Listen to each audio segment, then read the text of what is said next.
আসসালামু আলাইকুম ভিউয়ার্স, আশা করি সবাই ভালো আছেন। তো চলুন ভিউয়ার্স, আজকে আমরা সিরাজগঞ্জ শহর থেকে ৩ নং চায়নাবাদ ঘুরে আসি।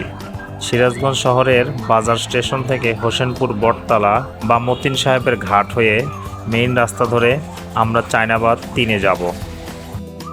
সিরাজগঞ্জ জেলা শহর থেকে মাত্র ২ কিলোমিটার দূরে বাংলাদেশ পানি উন্নয়ন বোর্ড যমুনা নদীর কূলে এই বাঁধ নির্মাণ করে। বাঁধের প্রবেশ পথেই কিন্তু আপনাকে শুভেচ্ছা জানানোর জন্য দাঁড়িয়ে আছে অনেকগুলো কৃষ্ণচূড়া ফুলের গাছ, যা আপনার মনকে প্রথমেই প্রফুল্ল করে তুলবে।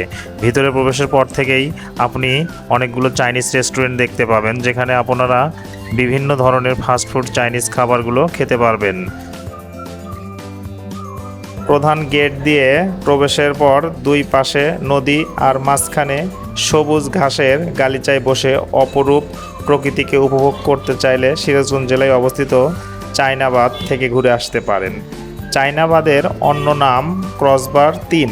বাঁধের মূল গেট থেকে যমুনা নদীর ২ কিলোমিটার গভীর পর্যন্ত বাঁধের ওপর দিয়ে চলে গেছে কালো পিচ ঢালা রাস্তা, আর এই রাস্তার ধারে বাঁধের শেষ প্রান্তে যাওয়া যায়। শেষ প্রান্ত থেকে আবার সিরাজগঞ্জ বহুমুখী সেতু দেখা যায়। আর যদি সন্ধ্যার পরে আসেন তাহলে সেতুর অপরূপ সৌন্দর্য, সেতুর দুই পাশের সুন্দর লাইটগুলো আপনার চোখে পড়বেই। ভিউয়ার্স, এখানে যে পাখাওয়ালা টাওয়ারগুলো দেখতে পাচ্ছেন সেটি দিয়ে কিন্তু বিদ্যুৎ উৎপন্ন করা হয়। বায়ু যখন টারবাইনের ব্লেডের মধ্যে দিয়ে যায় তখন বায়ুর গতিশক্তি ওই ব্লেডগুলোকে ঘুরায়, আর ওই ব্লেডগুলোর সাথে রোটর সংযুক্ত থাকে, যা ব্লেডগুলোর ঘূর্ণয়নের ফলে সক্রিয় হয়।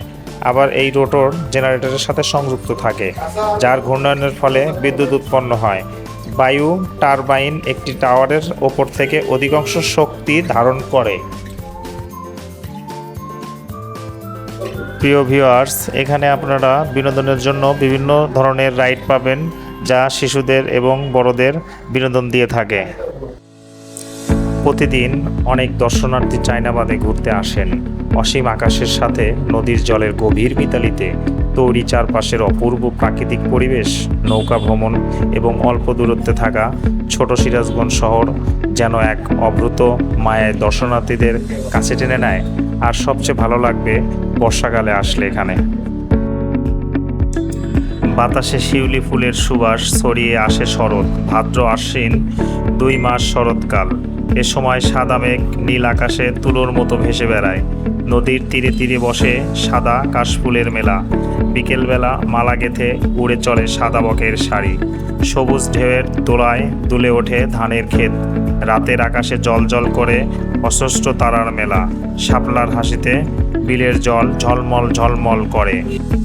তাই তো কবি গেয়েছেন, আজিকে তোমার মধুর মূরতি, হেরিনু শারদ প্রভাতে, হেমাত বঙ্গ শ্যামল অঙ্গ ঝলিসে অমল শোভাতে। প্রিয় ভিউয়ার্স, এগুলোর সব কিছুই কিন্তু পাবেন শরৎকালে। আপনারা যদি শরৎকালে এখানে ঘুরতে আসেন তাহলে আমার এই কথাগুলোর সাথে মিলে যাবে এবং একটি সুন্দর শরৎকাল আপনারা উপভোগ করতে পারবেন। তো ভিউয়ার্স, আজ এ পর্যন্তই। দেখা হবে অন্য কোনো ভিডিওতে। সে পর্যন্ত আপনারা সবাই ভালো থাকবেন। আল্লাহ হাফেজ।